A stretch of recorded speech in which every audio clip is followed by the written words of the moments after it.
Bonjour à tous, j'espère que vous allez bien. Aujourd'hui, je vous retrouve pour une nouvelle vidéo où je vais vous expliquer ce que je ferais si je devais repartir de zéro en 2025 pour lancer une nouvelle activité.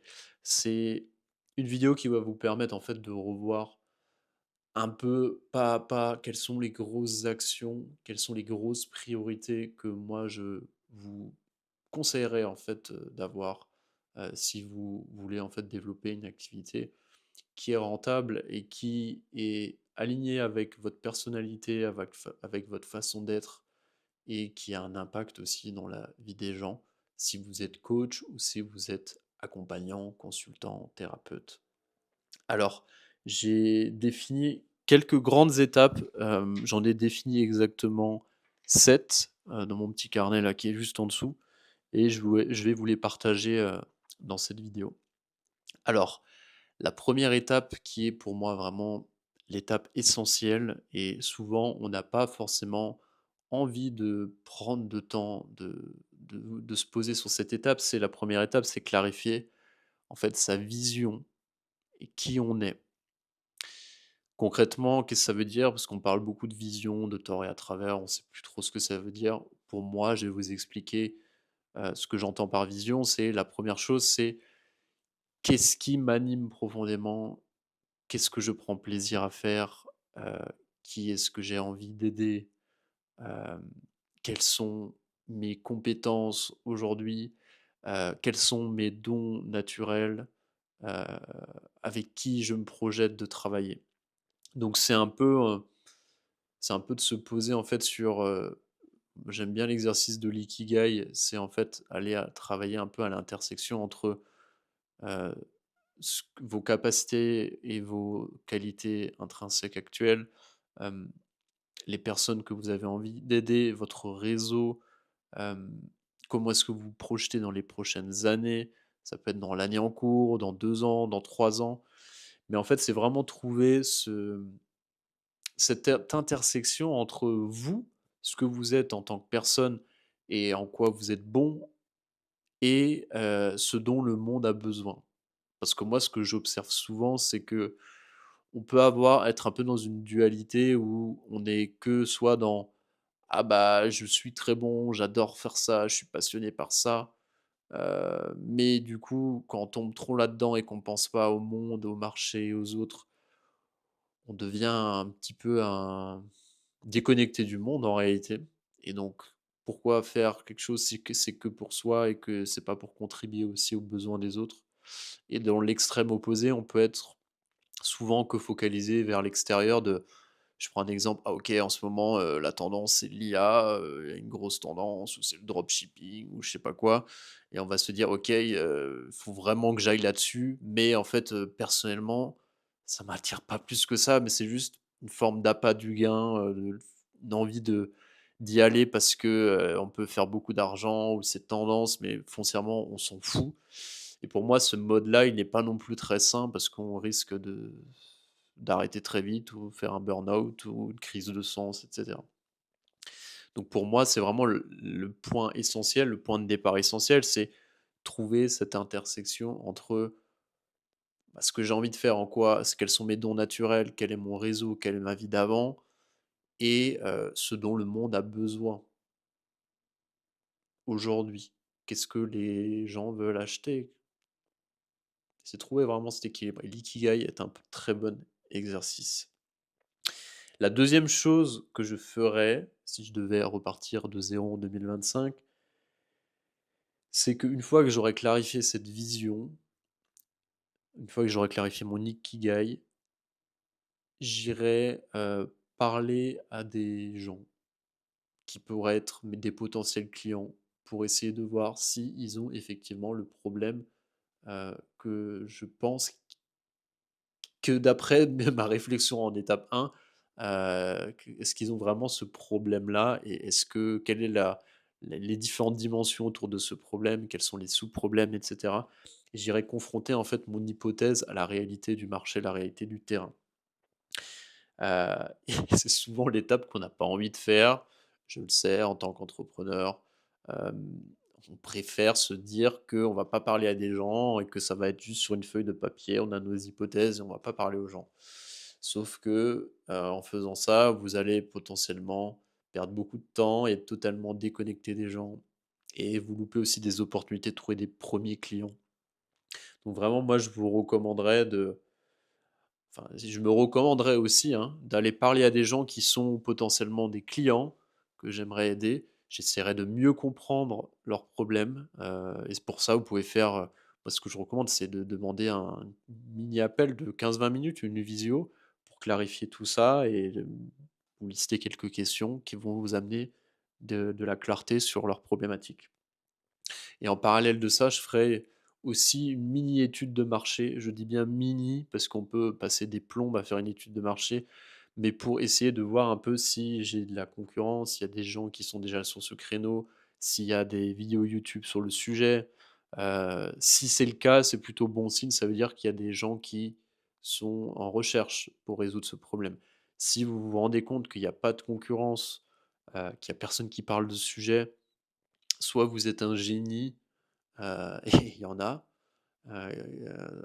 soit peut-être qu'en fait, s'il y a pas de personne n'est sur ce sujet, c'est qu'il y a peut-être une raison, c'est qu'il y a pas de demande. Donc voilà, je ferai une petite étude de marché aussi pour voir ce qui se fait, quelles sont, les offres, quels sont les contenus qui sont partagés. La troisième étape que je suivrai si je devais relancer mon business de zéro en 2025, c'est que du coup, après avoir fait ces 2 étapes-là, je créerai une offre bêta. En gros, une offre bêta, ça veut dire c'est une offre un peu de lancement de test. Parce que quand vous lancez, vous pouvez pas avoir une clarté sur exactement quelle sera la meilleure offre, et cetera. Au bout d'un moment, faut tester, faut la mettre en pratique et il faut voir un petit peu si elle fonctionne.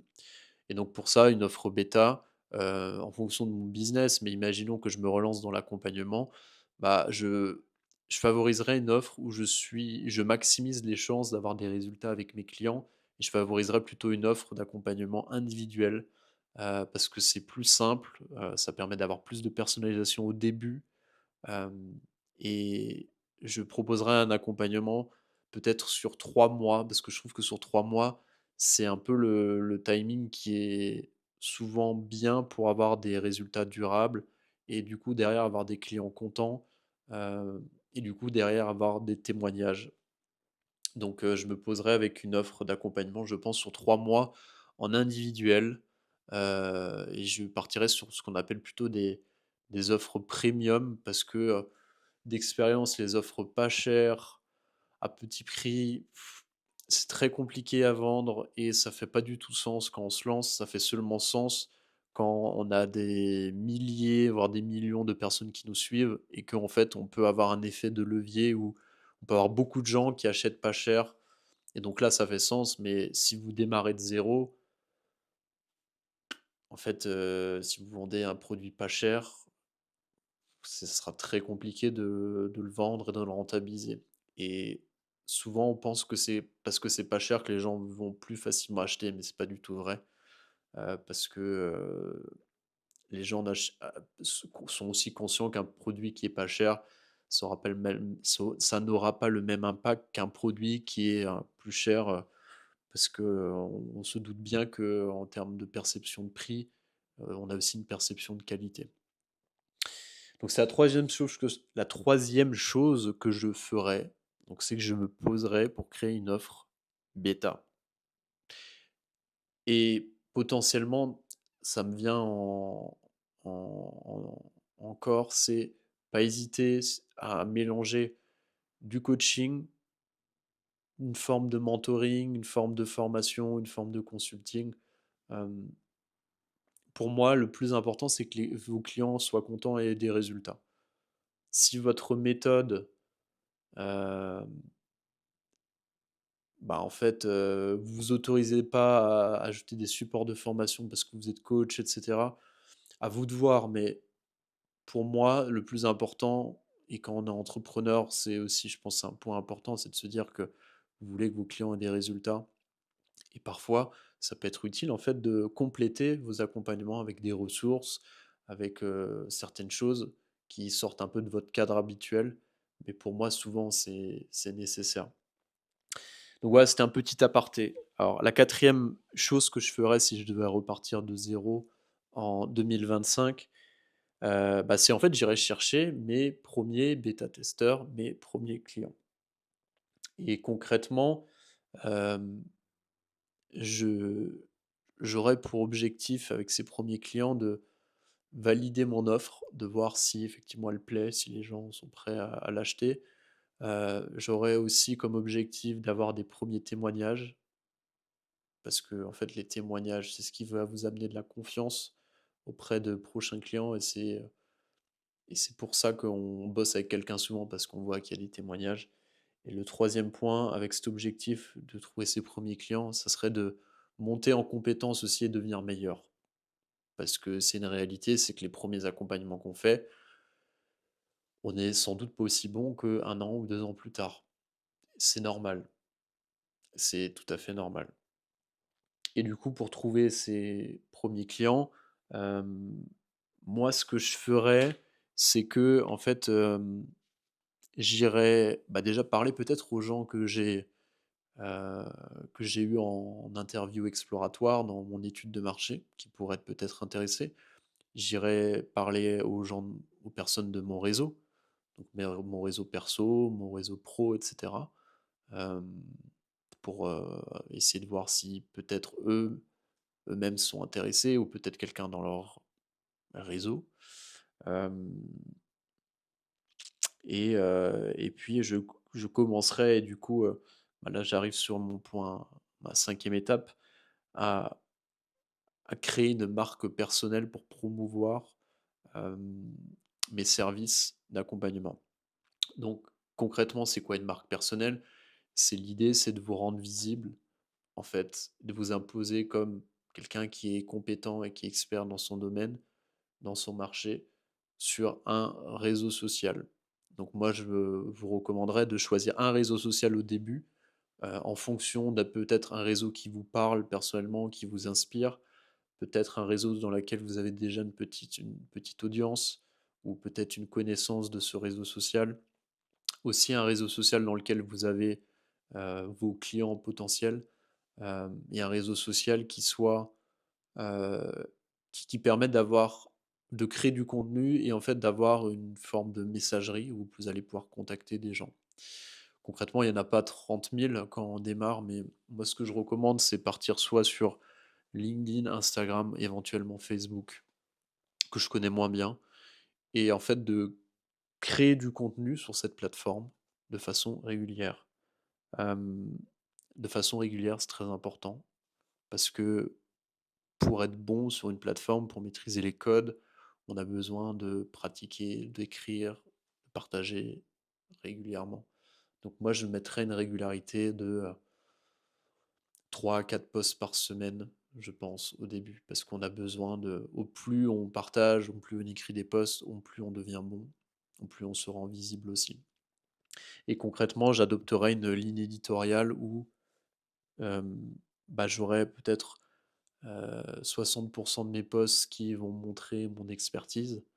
Pour ça, ça peut être, bah, des témoignages clients, ça peut être des histoires personnelles autour de ma transformation, ça peut être des posts sur les bonnes pratiques ou les erreurs courantes, des posts où vous allez faire changer de perspective à quelqu'un qui lit votre post.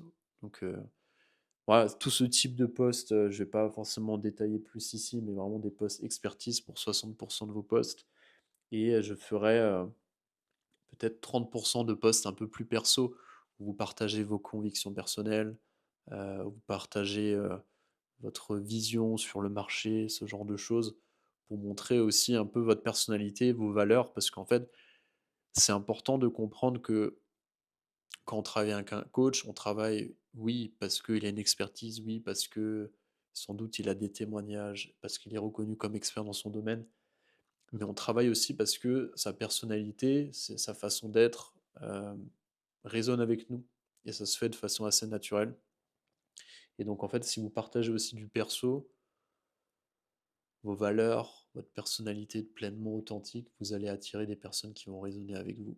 Donc c'est ultra important. Et les derniers 10% de posts que je partagerai, ce serait plutôt des posts pour mettre en avant mes offres ou éventuellement ce qu'on appelle des lead magnets. Donc ça peut être un questionnaire que je fais, une forme d'évaluation, ça peut être un e-book, ce genre de choses. Alors évidemment, ces ratios, ces pourcentages, ne le respectez pas à la lettre, mais c'est plus une tendance pour que vous compreniez ce qui est le plus important. Donc, le plus important, c'est expertise. Après, le côté perso et mettre en avant ses offres, c'est essentiel. Donc ça, c'était la 5e étape si je devais repartir de zéro en 2025. La 6e étape, c'est que j'engagerai vraiment des conversations de façon hebdomadaire, tous les jours, avec des potentiels prospects, avec des potentiels prescripteurs, avec des potentiels partenaires. Au plus vous allez avoir de conversations, au plus vous allez avoir de chances d'avoir des clients, des partenaires, des prescripteurs.